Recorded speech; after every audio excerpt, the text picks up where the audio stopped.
নমস্কাৰ নতুন এটা ভিডিঅ'লৈ নমস্কাৰ জনাইছোঁ। আজি এটা বস্তু আপোনালোকৰ সন্মুখলৈ লৈ আহিছোঁ। কিছুমানে হয়তো দেখিছে, বহুত কিছুমানে দেখা নাই। এইটো এটা বেলেগ ধৰণৰ চৰাইৰ বাহ।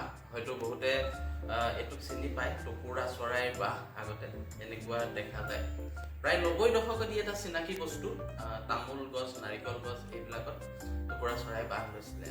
আজিকালি যান্ত্ৰিক যুগত আমি বহুত বস্তুৱে হেৰুৱাই পেলাইছোঁ। যেনেদৰে শিয়ালৰ মাত আমি শুনিবলৈ নাপাওঁ, ঘৰচিৰিকা চৰাই দেখিব নাপাওঁ, বালিমাহী চৰাইটো আজিকালি প্ৰায় দেখিবলৈ নাপাওঁ। কোনোবা যদি চৰ চাপৰি অঞ্চলত যদি আছে তেন্তে সেইটো বাৰু বেলেগ কথা, কিন্তু আজিকালি আমি প্ৰায় দেখিবলৈ নাপাওঁ। কিছুমান চৰাই কিনিবলৈ পোৱা যায়, যে সজাত বন্দী থাকে, তেওঁলোকৰ দানা সতে কিনিব লাগে, কিন্তু সেইবোৰ কিমান স্থায়ী, কিমান দিন সিহঁত থাকে। মই ৰিচেণ্টলি দেখিছিলোঁ কিছুমান মানুহৰ ঘৰত কিনা, কিন্তু বেছি দিন নাথাকে, কেইদিনমানৰ পাছতে মৰি যায়। তো এনেকুৱা এটা যদি কিবা হয়, তাত আমি প্ৰাকৃতিকভাৱে চৰাইটো যাৰ পুহিব ইচ্ছা থাকে, তো প্ৰাকৃতিকভাৱে তাক ৰাখি পেলাই পুহিব পৰা যায় নেকি, তো সেইটো এটা চেষ্টা কৰা গৈছে। তো এই বস্তুটো বনোৱাই হয়, হেণ্ডমেড হয়। ইয়াক মই নিজে বনাইছোঁ নে বা কেনেকৈ বনাইছোঁ বা কিনিবলৈ পোৱা যায়, যদি ক'ত কিনিবলৈ পোৱা যায়, সেই বিষয়ে মই আপোনালোকক নেক্সট ভিডিঅ'ত জনাম।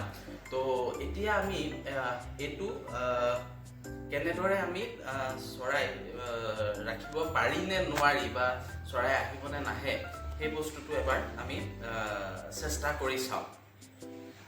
তো ইয়াতে আমি কিছু চাউল, এয়া হ'ল চাউল, তো চাউল ইয়াতে দি আমাৰ কাষতে চৰাই আহে।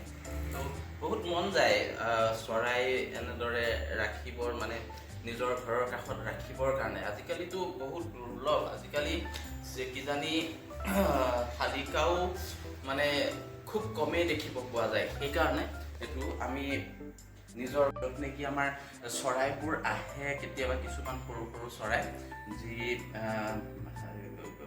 পৰুৱা চৰুৱা খাব আহে, তাত আমি লগাই থ'ম। আৰু আপোনালোকক নেক্সট ভিডিঅ'ত মই দেখাম, যদি ইয়াতে যদি চৰাই আহি বাহ লয়, বাস কৰে, তেতিয়া নেক্সট ভিডিঅ'ত দেখাম।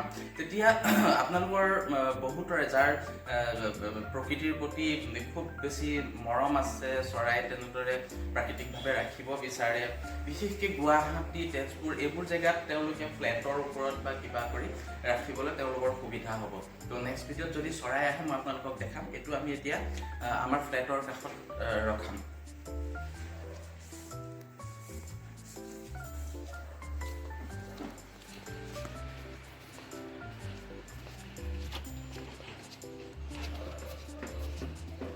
তো এজোপা শিলিখা গছ, ইয়াতে চৰাইবোৰ প্ৰায় আহে, ইয়াতে পৰুৱা আছে, খাবলৈ আহে।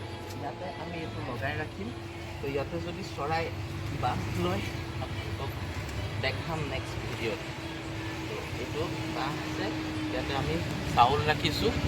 তো নেক্সট ভিডিঅ'ত আপোনালোকক মই এইটো দেখাম যে ইয়াতে চৰাই আহি বাহ লয় যদি। ইয়াতে চাউল দিছোঁ। তো এতিয়াৰ কাৰণে এইটো আচলতে পশু পক্ষীবোৰ যথেষ্ট ভাল পাওঁ, সেইবাবেই এইটো এটা পদক্ষেপ লৈছোঁ। তো দেখা যাওক, যদি হয় আপোনালোকক নেক্সট ভিডিঅ'ত জনাম। নমস্কাৰ, মই গৌতম ভট্টাচাৰ্য।